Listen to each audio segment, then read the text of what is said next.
I'm Debbie. And I'm Alison. And we're the Poltergals.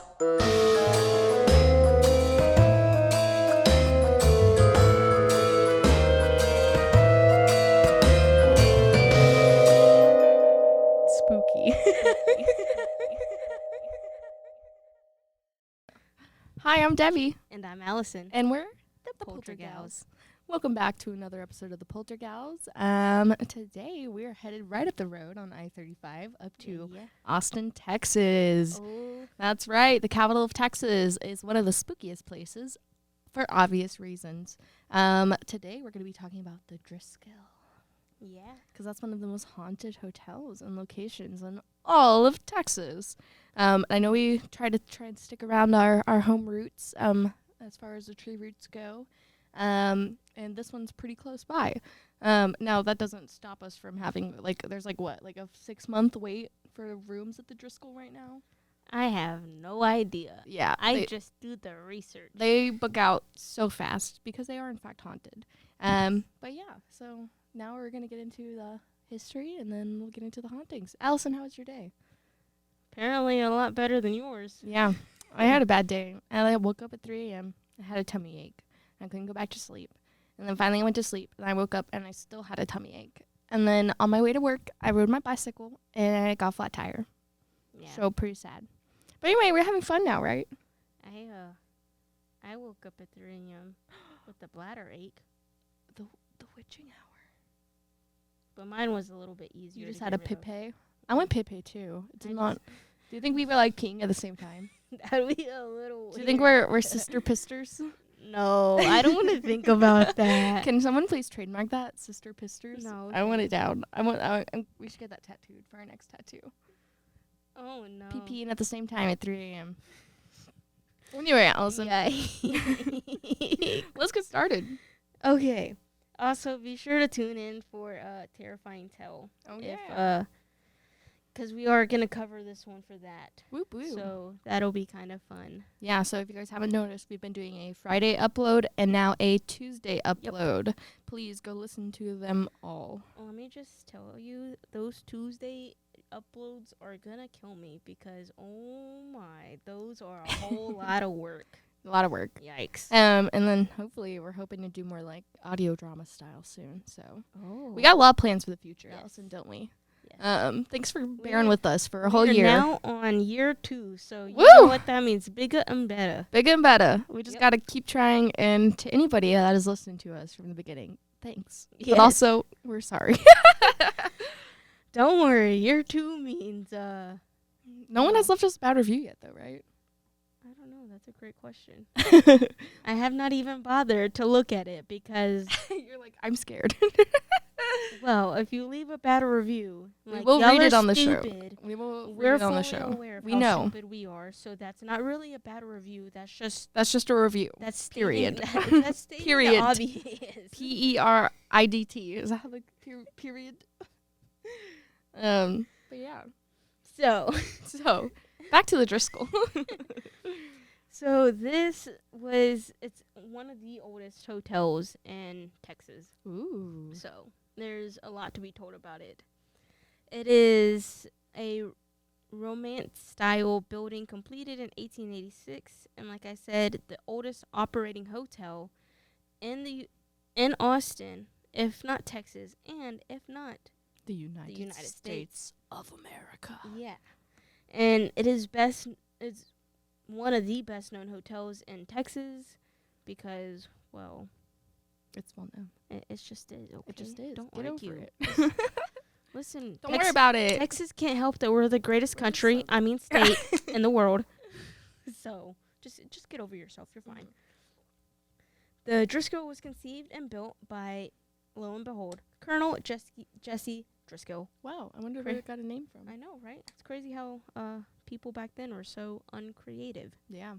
But anyways, he was a cattleman who spent a fortune constructing the finest hotel south of St. Louis. Can you do that with a more country accent? The finest hotel south of St. Louis. Do it, Allison. I already have a pretty That means I really have to enforce my country Force accent. it. Do it. Alison, show us your countryside. We're talking about Austin, Texas. Also, have you ever heard me say burger? Burger? Yeah. You say burger? It's a burger. Burger. Like a hamburger. That one gets me. Yeah. Do you say, like, up on the roof? Roof? Roof? It's roof. Like R-U-F-F. Roof. No, I say roof. You say roof? I don't know. Sometimes my country slicks out. Like, I don't know.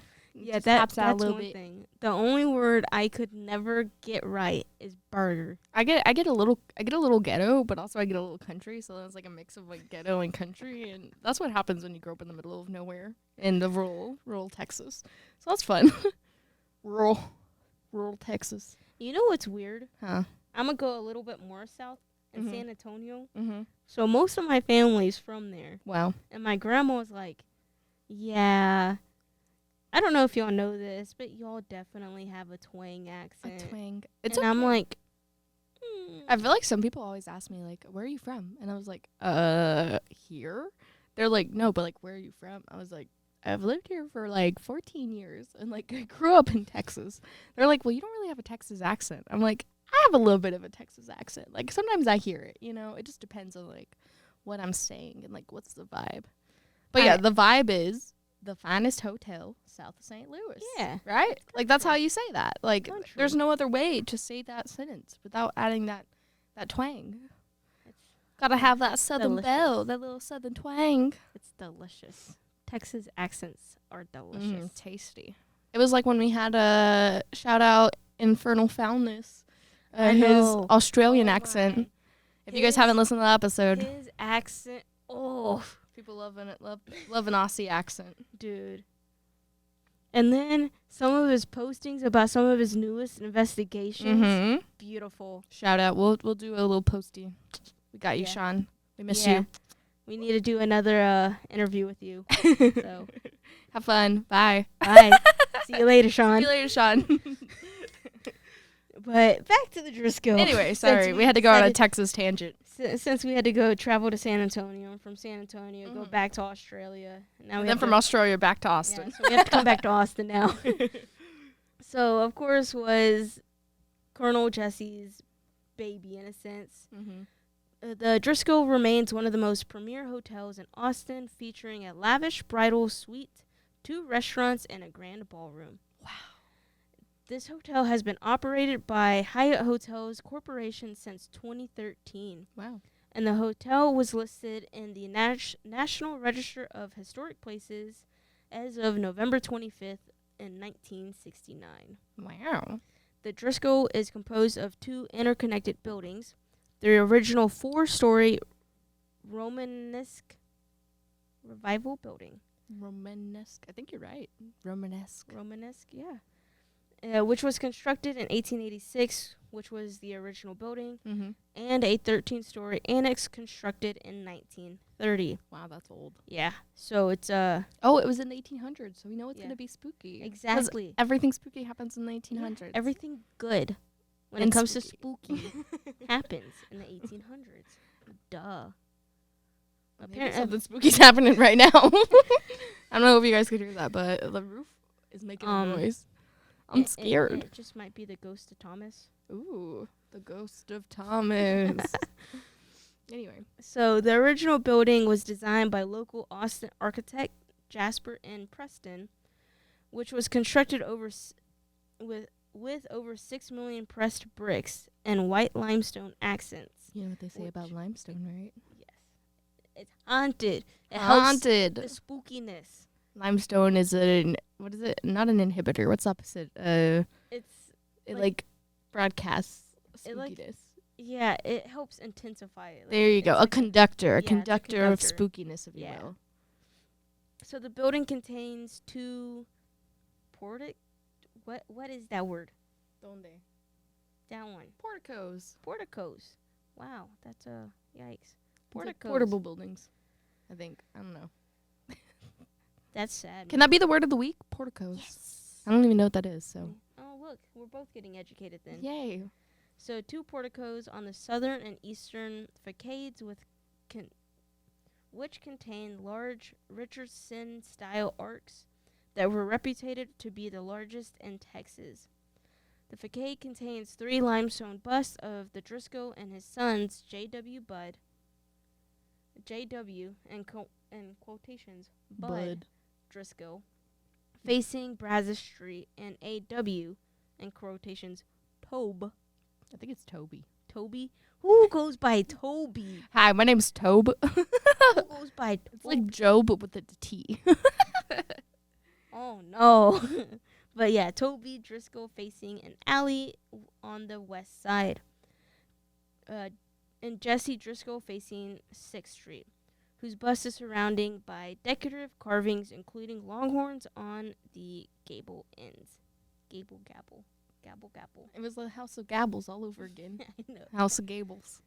Anne of Green Gables. Anne of Green Gables. Who knows? It's the gobbles. Gobbled your last ghoul.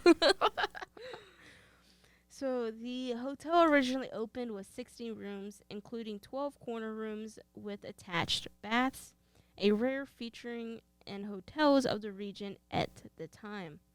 At the center of the hotel was a 4-story opening rotunda capped by a domed skylight, which functioned as a flue to suck up the hot air and cool the building. Because if anybody knows anything about Texas, it's hot.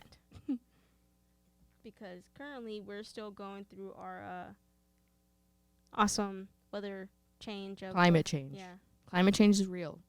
Go out, vote. It's just November, and we're still getting like 80, 90 degree weather. This episode is recorded on November 3rd. Will this come out in time to get people to go vote? Go vote from the Poltergals.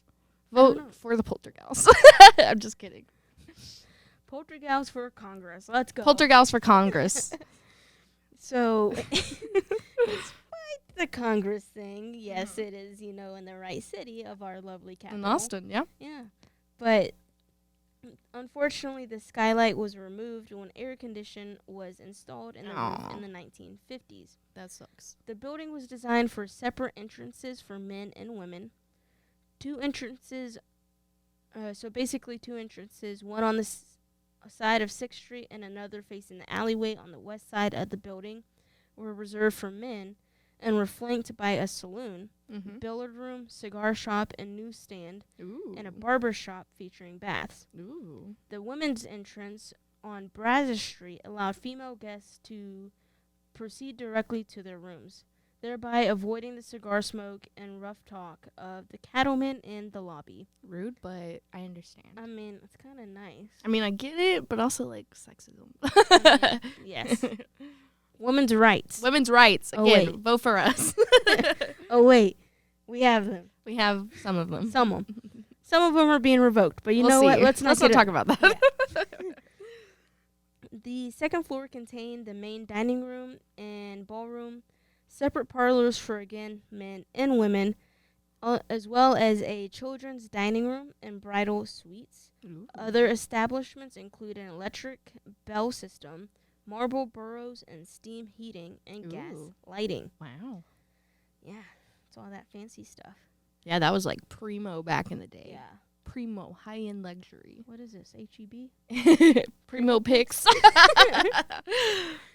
Just some Texas humor for you. Yikes. Anybody listening not in Texas will never understand. No. We're not going to have any listeners outside of Texas. Someone from, like, sorry, Australian listeners, if we have any. I'm so sorry for anybody that does not have an H-E-B. Yes, we're sorry also. Also, shout out to all the Dallas people just now getting one. Yay. You'll understand our language. Go out to Plano. Shout out. They did $1 million weekend, their opening weekend, for the new HEB. That is insane. Wild. Also, can I say, I do not miss the grand opening. No. Because I went to go help with Lubbock. You did? I did. Oh my gosh. And Lubbock is terrible. Don't go out to Lubbock. First of all. Sorry, any Lubbock listeners. First of all, it is. I graduated from Texas Tech. I understand. I am sorry for my language, but it is a dusty-ass town. I'm from Odessa, Texas. That deserves zero population. See, this is why I get that mix of ghetto and country. It's because of West Texas. Blame West Texas on everything. A dust bowl of nothing. Yes, that's all it is. The only good it has is literally tech. Yeah. And even then, the buildings are all sand colored. So Right. it blends in. It does. Everything. But the terracotta roof's kind of pretty, but like Like, not as pretty as Baylor. Sad. No. Sad.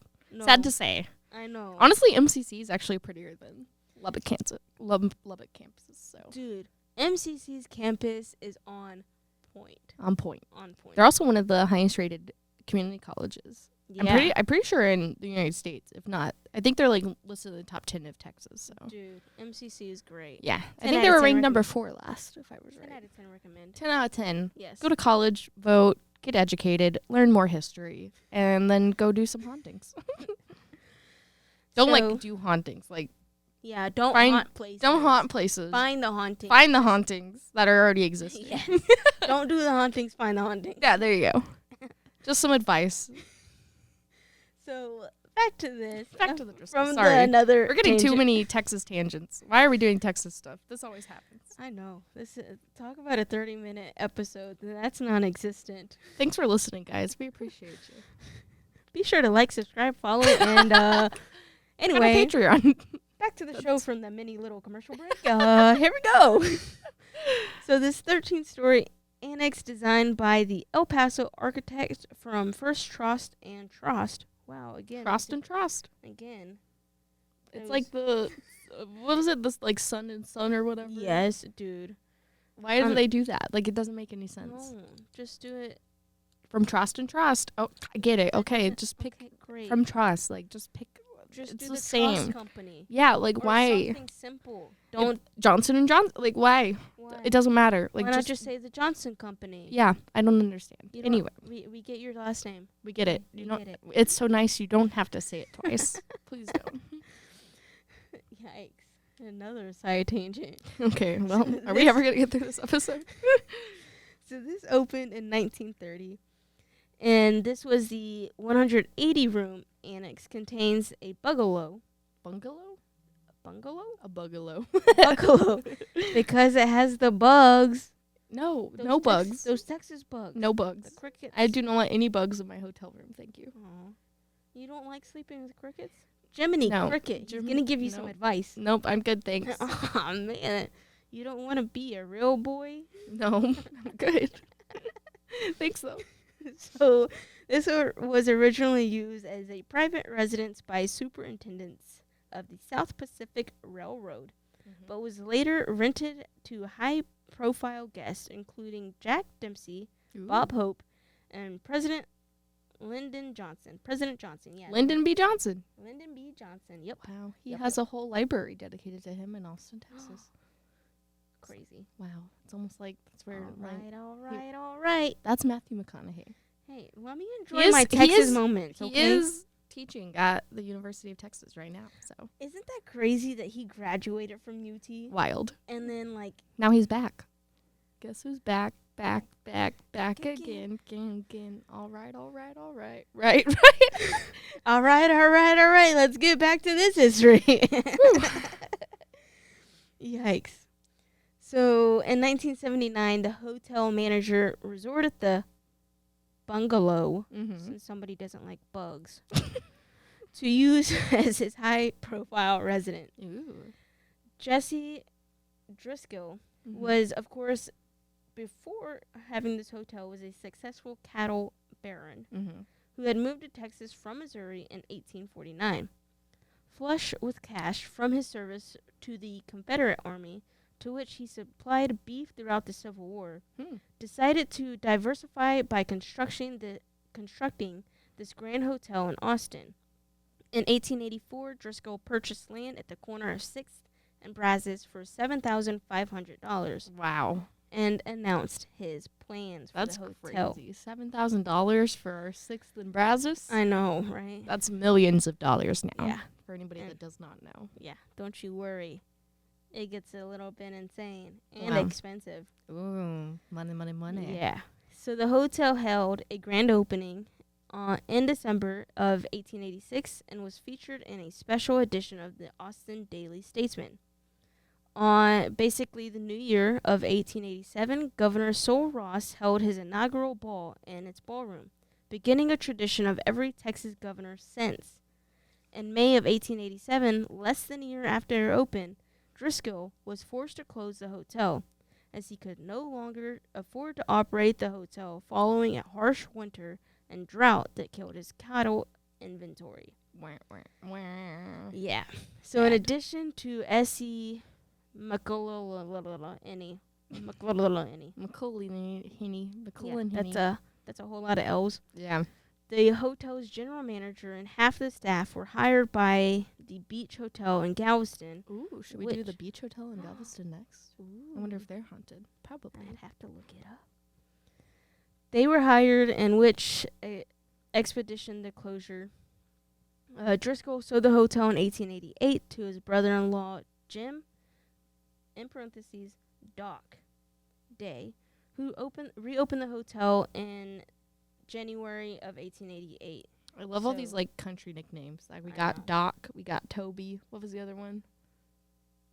I don't know. It's in the notes. It was. Oh gosh, we're gonna Bud, Doc, and Toby. Yeah, which is a little scary. Austin magnate George Littlefield response for other Austin landmarks, such as the Littlefield House, opened in the Austin National Bank on the southeast corner of the building. Mm-hmm. The old bank vault still remains. Littlefield later purchased the hotel for $106,000 in 1895. Wow. And vowed that it would never close again. Littlefield invested over $60,000 in renovations, including new ceilings, electrical lighting, steam heating, and a 28 additional lavatories. Fancy word for bathrooms. Yeah.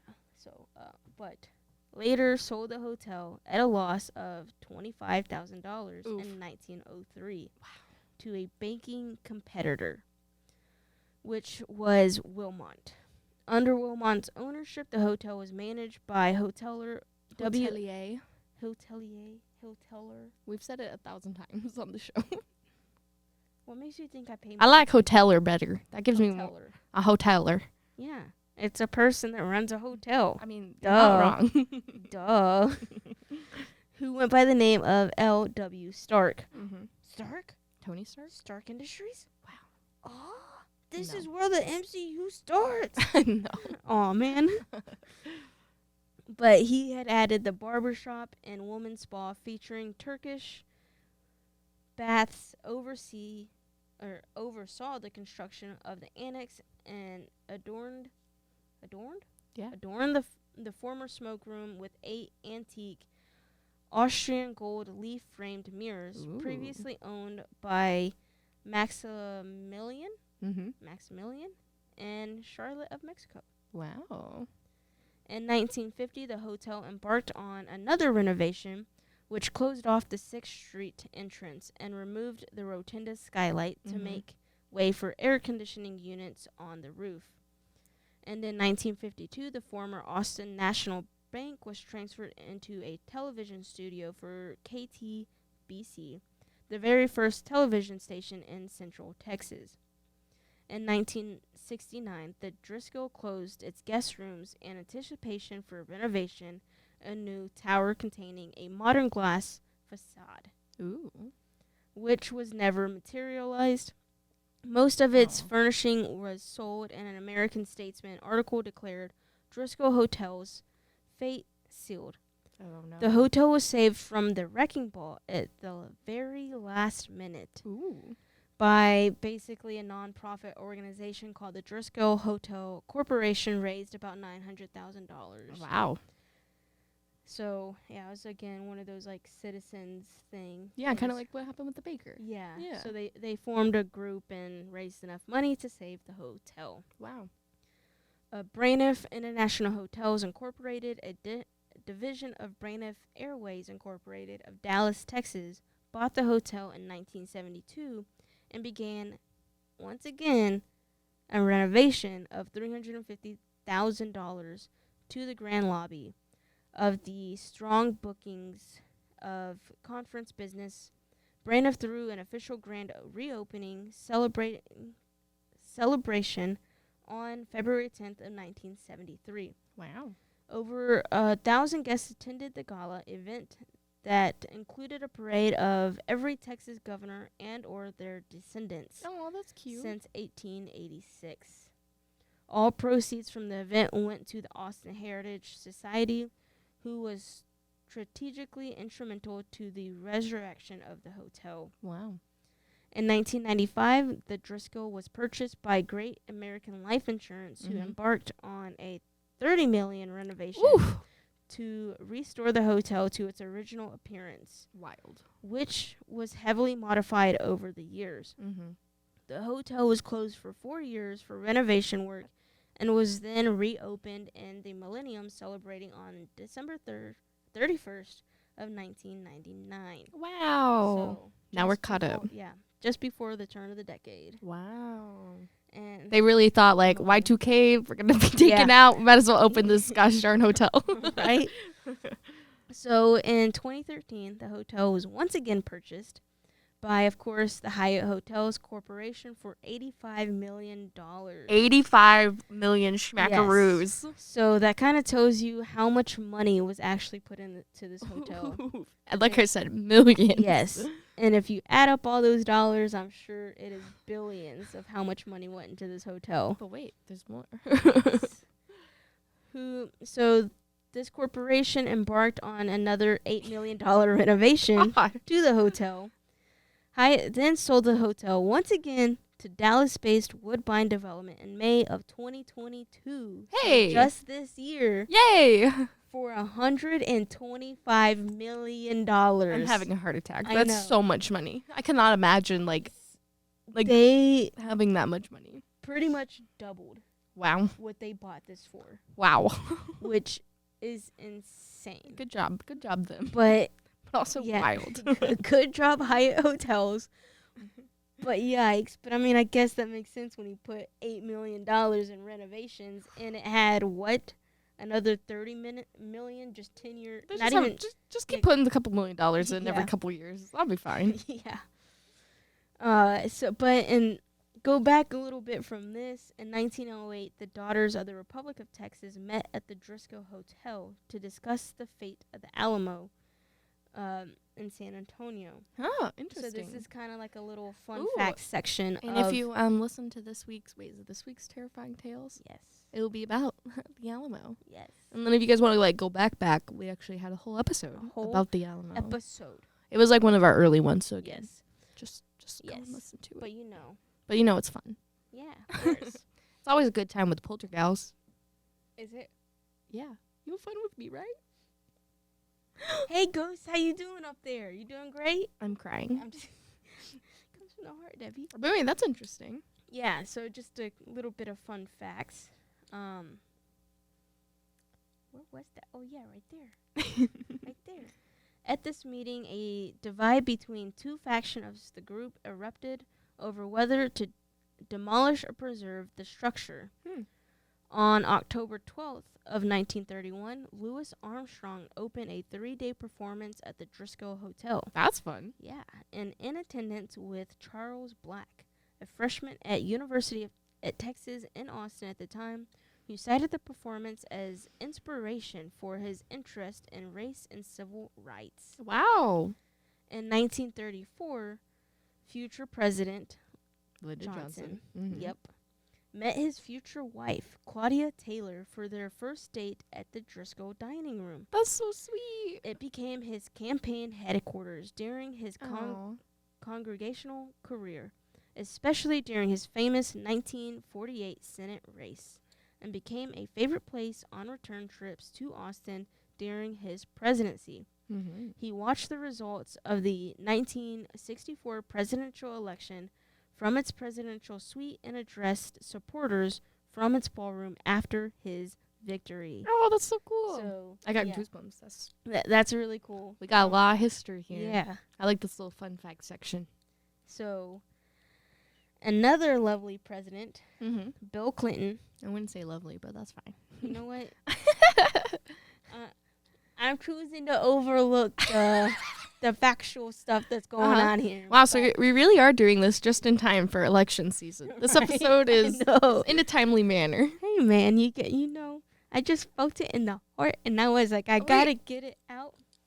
I voted before I came and did my Noeko episode. And you didn't bring your sticker I'm back? sorry, I don't have my sticker with me, but I did in fact vote. Go out and vote for the Poltergeist again. Anyway. So Bill Clinton stayed in the 4-room Cattle Baron suite when he visited Austin in 1999. And on, sadly, 9/11. Oh, no. Literally 9/11. Wow. 9/11, 2001. President George Bush's daughter, Jenna Bush, was relocated to the hotel by the Secret Service in the wake of the terrorist attacks earlier that day. That's interesting. Which is and insane. Sad, but very interesting. But they moved her for her safety to the Driskill Hotel. Wow. Like, wow. that's crazy. Yikes. And on March 17th, 2018, Bill Murray... Yay, Bill Murray gets to get a shout out in an episode. Bill Murray and cellist John Vogler recited the poem Dog by Lawrence Ferlinghetti. Yeah, I'm sorry, you're... Ferlinghetti. I don't know how to pronounce that. I don't know. I'm not going to even butcher your name. I'm so sorry if you're living. But Lawrence, shout out to you. Sorry. You over here. That got me. Listen, English is not my forte. Which is why we have a whole podcast in which you just hear us talk. From the front steps of the Driskill Hotel to promote the film Isle of Dogs during the 2018 South by Southwest Festival. Cool. So, from there is commercial break. Commercial break.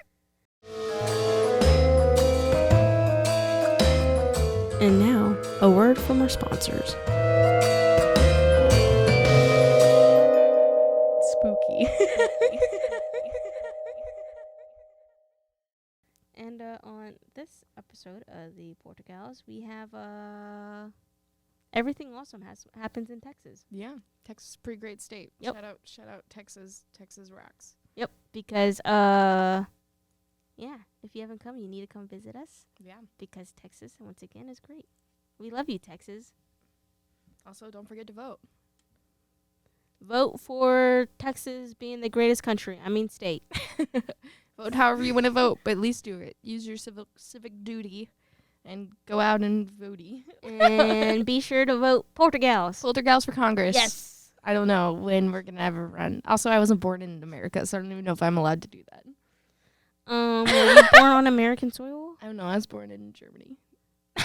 on an Air Force base? No. Well, technically. I was born in Schweinfurt, Bavaria, in Schweinfurt, in their community hospital. Technically, you are I'm an American citizen. I just was not born in America. Because you were a military baby, so you really didn't have much of a choice. All right. Anyway.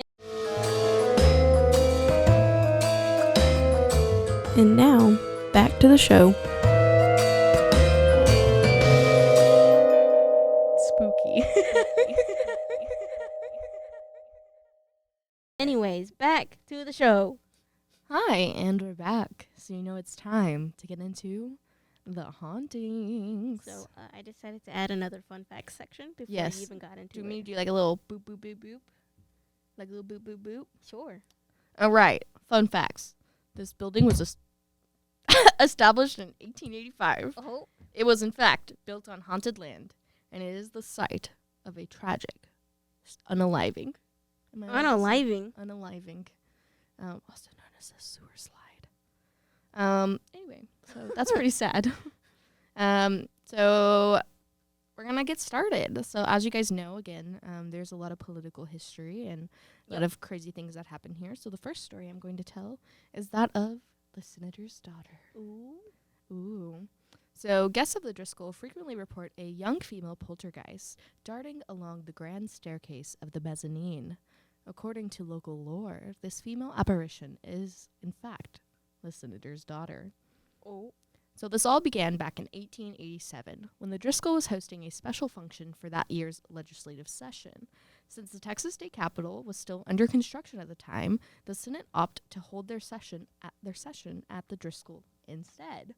So, again, more cool political history with the Driskill. Fun. So, during the event, the senator handed his daughter a ball to distract her while he was doing, business, right, as they Political do. stuff. Political business. And I need to stop saying If I say just, like, slap me. It's okay. I say kind of a lot. Allison edited it all out in post. Anyway. Anyway. Good luck, future Allison. Good luck, future Allison. Thanks, Editor Allison. With her ball in hand, the sweet girl skipped over the staircase. She was bouncing the ball up and down when it went sailing from her grasp. She tried to grab it, but only succeeded in tumbling down the steps herself. Some believe the little girl actually died from a broken neck at the base of the stairs. While her spirit is seen throughout the hotel, she's most often spotted near a fifth-floor portrait of a young girl holding flowers. The young girl goes by the name of Samantha, not Sally, not a little Sally, Aww. a little Samantha, leading paranormal enthusiasts to believe she's actually the hotel's youngest poltergeist. How nice, but also not. That's a tragic story. Very tragic. While there's no evidence to tie the spirit to the picture, paranormal disturbances repeatedly occur near that painting.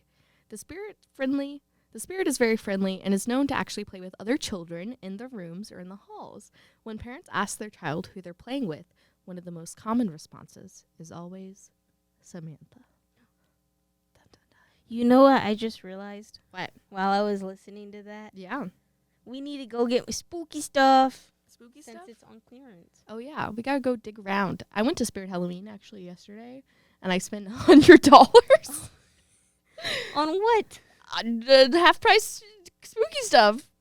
We need more decorations. Do we need more decorations? We have a cute little ghost for those of you who are watching on YouTube. Yeah. I got a cute little ghost light. I got a little ghost pumpkin. Where'd you get the ghost pumpkin? I got the ghost pumpkin from Target. I got the ghost light from Five Below, and then I don't know where the cauldron came from. I think we just had that. So We just have cauldrons. Five laying around. Below, and then Target, and Walmart, and then Spirit of Halloween. You want to go after this? Let's go. Woo! That's it. It's done. That was your Target commercial for the and second commercial break. You mean the third at this Third point? commercial break. Sorry. Anyway, back to the story. Up You mean next. back to the hauntings. Back to the hauntings. Up next, the next story I'm going to tell is that of Colonel Jesse Driskill. So if you remember in the history, he's the one that helped start the hotel. Owner/founder since The hotel's 1886. namesake. There you go. So the hotel's namesake, Colonel Driskill, is another resident poltergeist. When Driskill owned the hotel, he was known for standing in the lobby to make small talk with hotel guests as they came in. And his lips were always billowing cigar smoke. So what do we know about smoking? Smoking and smells. Oh. They're very strong in the afterlife. I said that the other day in Bath and Body Works, and my friend was literally going to fight me because she's like a very like ghost skeptic. If you're listening, you know exactly who I'm talking about. And in that case, you need to come with us. Yeah. And we'll go investigating. At the Bath and Body Works. I'm just Yeah. kidding. I mean, why not? I mean, they got plenty of stuff to That smells. wash their hands. And wash their polter goo off. Yeah, exactly. it's like Amityville. You gotta wash the goop off, the ghost goop. Ew, gross. But yeah, so he was a cigar smoker back in the day. But funny story, the hotel was actually a non-smoking hotel. So How does that? he was like, I'm the owner. I'm allowed to smoke, but no one else is allowed to. So the hotel is non-smoking, but many people actually still claim to catch a scent of cigars. So maybe the cigar smoke is in fact a tribute to the Colonel Driskill. And then one of the fun stories I have is But what? how do you get how do you become a colonel? This is gonna sound stupid, and I know I'm sure it was probably like I he was in know- the because remember, wasn't he in the Confederate Army? I know that Then he I provided know them that- beef or something. Yeah, I know like you become a colonel out of rank, but Mhm. He was like, and I know Mike's cattle gonna boy. make fun of me for this, but how do you become colonelized? I want to become a colonel, a popcorn colonel. That's what I'm saying. How do you become colonelized? Is that not technically the Can term? we ask? Can we the poltergeist? Is that what we need to be voted in for? Is to become colonels? Welcome to Colonel Poltergeist. I'm Colonel Debbie, and this is Colonel Alison, and we're here to report the spookiest news of the military. I don't know. Can we do that? No, I don't think so. Your dad still has connections, right? No. Oh man. Not true. Not true at all. So that means we need to go to police department? Maybe. Wait. Become colonelized? Can your dad colonelize us? Ask him. Call Ask him my up. dad? Call I'm him gonna on ask my your dad's cell best phone. friend because he's a state trooper. Yeah. Be like, I need you to colonelize us. Colonel me. I'm going to be a colonel. Anyway. He's gonna give us a sticker. We'll get the little, like, deputy badges that they The give, like, toy- children. yeah, the the little toy toy ones. ones. I'll be like, there you go. There you go. But yeah, so Colonel Driskill, who knew? I need to stop saying Sorry, guys. On one occasion, a security guard was working overtime when he actually caught the strong scent of a cigar. Leaning over the balcony to see if he could catch the culprit, he then heard a male voice behind him say, "Got a match?" Or should I say that a little more country? Got a match? You got a match? Got a match? Got a match? And then, God, I said, he whipped around to find that he was utterly alone. Rumor has it that the security guard was so disturbed by the experience, he then quit. Oh. So, I mean, if someone asked me for a match, I wouldn't be like scared about it. I'd just be like, no, bro, no. I would literally turn around and say, this is a non-smoking hotel. I'd And be then like, no one would be there. I'd be like, yeah, you better run. I'd be like, I got you, bro. Oh, no one?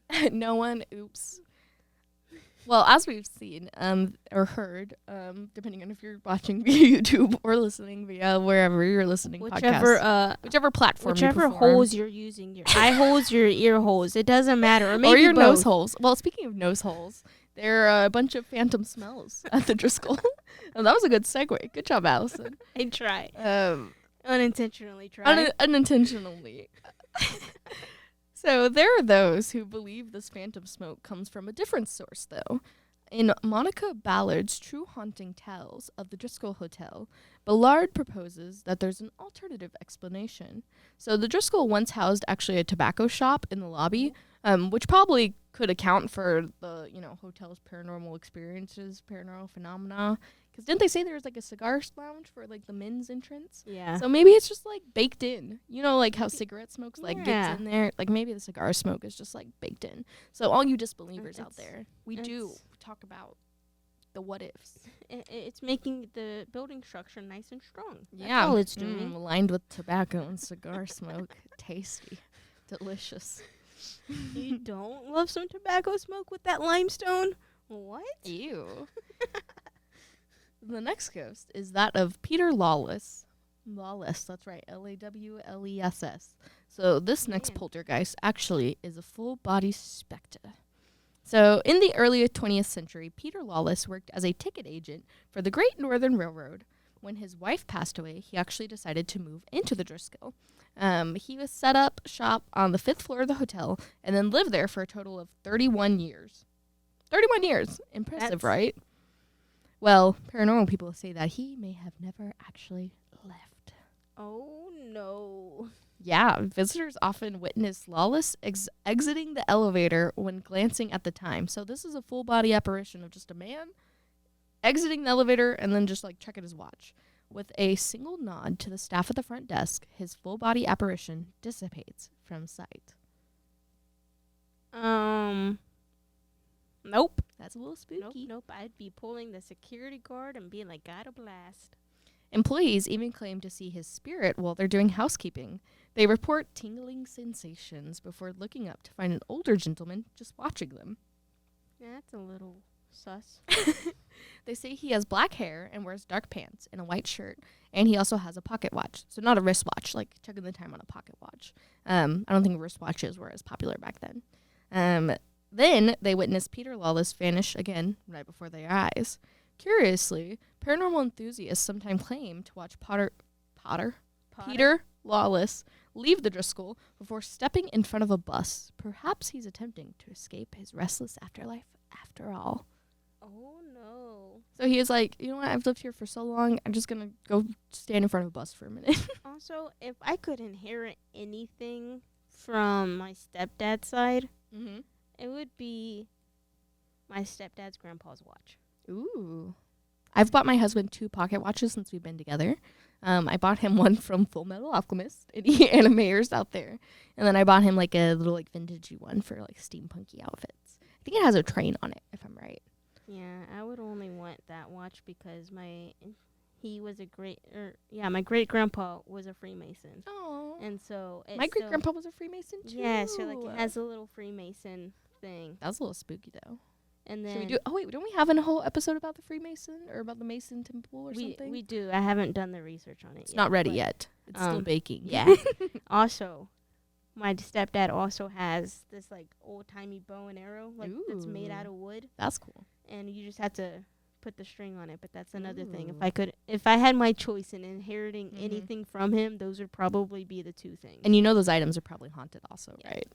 But to be fair, I know that the watch 99% guaranteed going to my brother. Oh, fight him for it. Yeah, that's fine. Then you just gotta wait for your brother to die, and then you can take it from him. It's fine. I guess my older brother deserves it. Sorry. He is the first in line, and it's always next of kin that gets it. Disgusting.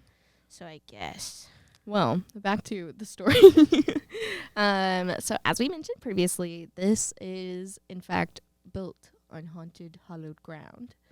So now I'm going to tell the stories of the hauntings on hallowed ground. So this is like way back in the day, like before 6th Street even existed. This part of the state actually belonged to Native American tribes, which again, if you've taken Texas history, you know. And there were, of course, the Native American tribes that inhabited the area. Do we not listen? No. Do we not listen? What have we talked about on every episode? Do not build on Native American burial grounds. No. Don't take their land. Don't. Why are we terrible? If they go over and if you try to take their land and they curse it, just don't do it. Just do it. Let them have it. Yeah. So that way they can bless it and take it back over. Just let them have it. This is the problem with history. Nobody listens. And according to local legend, one of the most culturally essential springs sat here, where you can now find 6 in Brazos streets today. So what do we know about springs? There are natural pathways for energies. What do we know about limestones? They're conductors for energies. So they just put a crap that helps the spirits communicate, possess, and just take over. Yes. So what have we learned? It's just like they stack these things on top of each other. So it's like hunting on top of hunting on top of hunting. They were really baking a business there. Well, so much like the one that the Driskill was erected upon, the Artisan Well was actually considered hollow ground by none other than the Apache, the Tonkawas, and the Comanche. Oh, no. Not just... So we got a triple threat here. Listen, that's not good. Y'all better run. And they all treated the Artisan Well as one of the most sacred places respective to their cultures. Well, at least they paid some kind of respect to it. Yeah, and each believed that the water has the ability to contain both willing and unwilling spirits.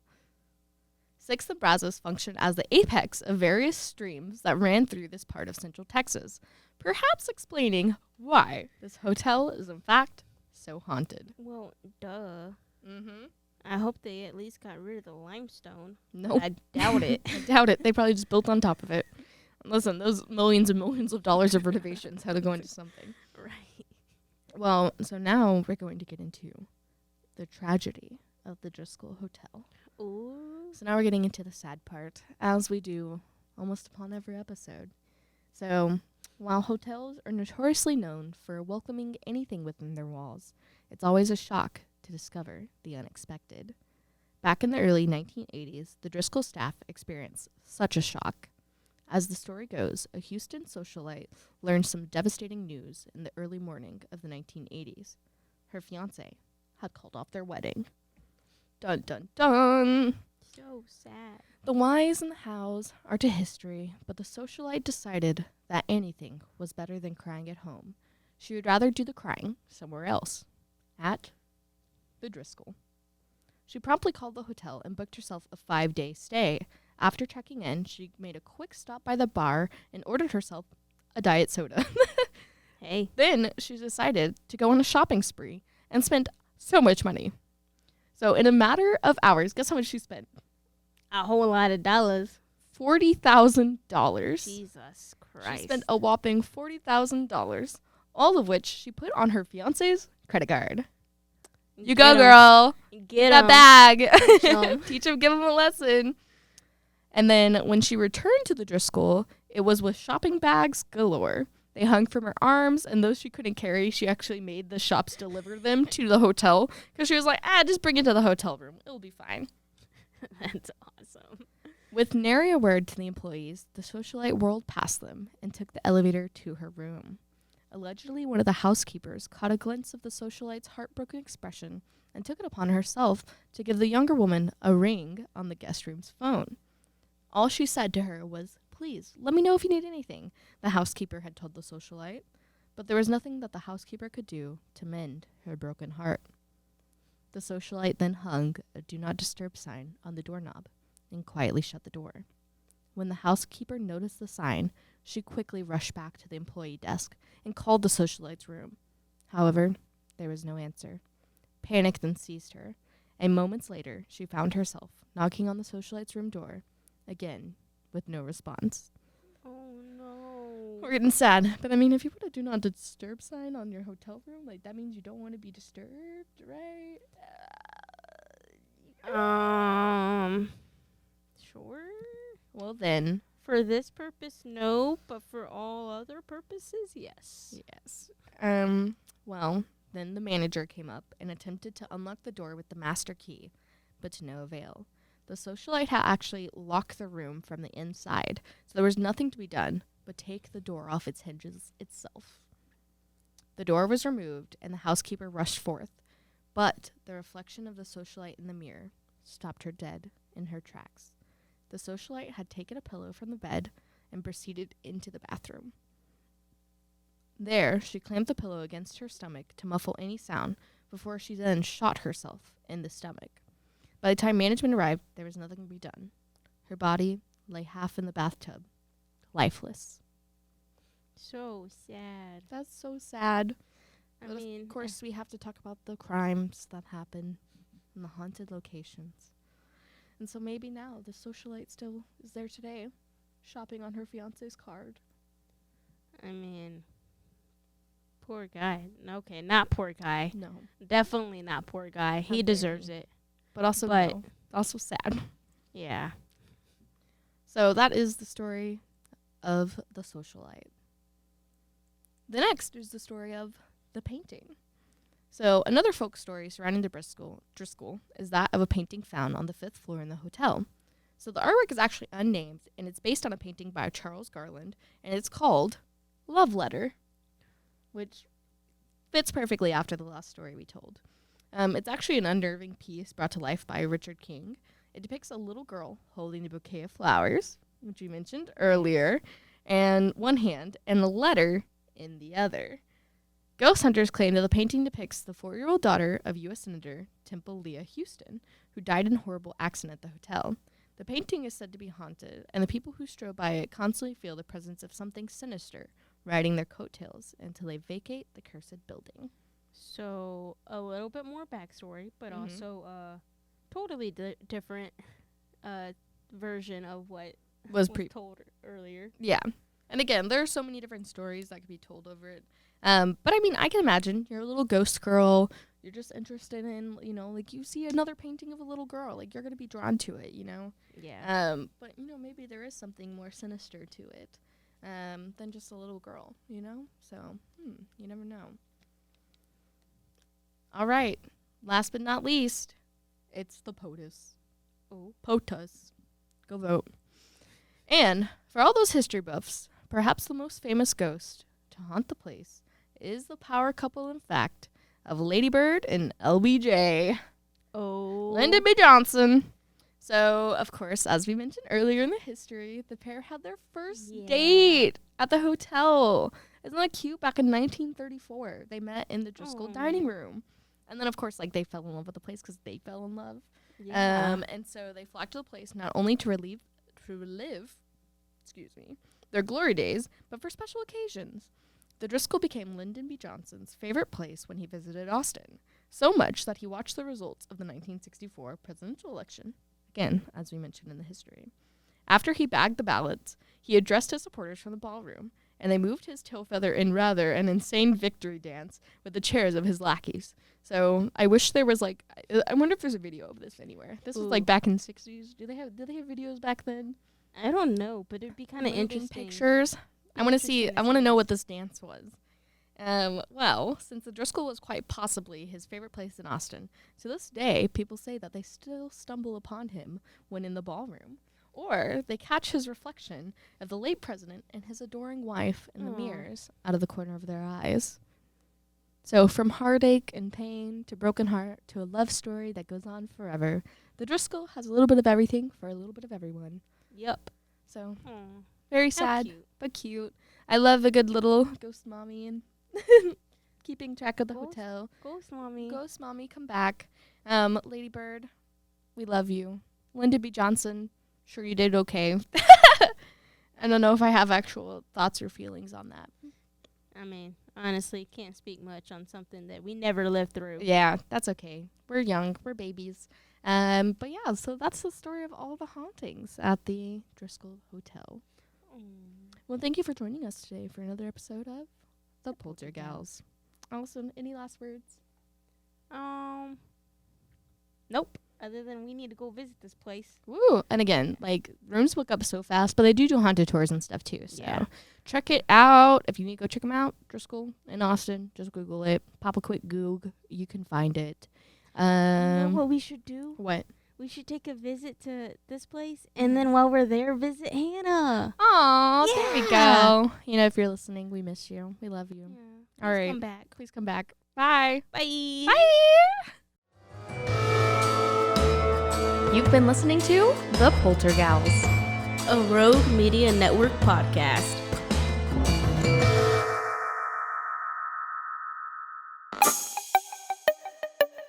This has been a Rogue Media podcast.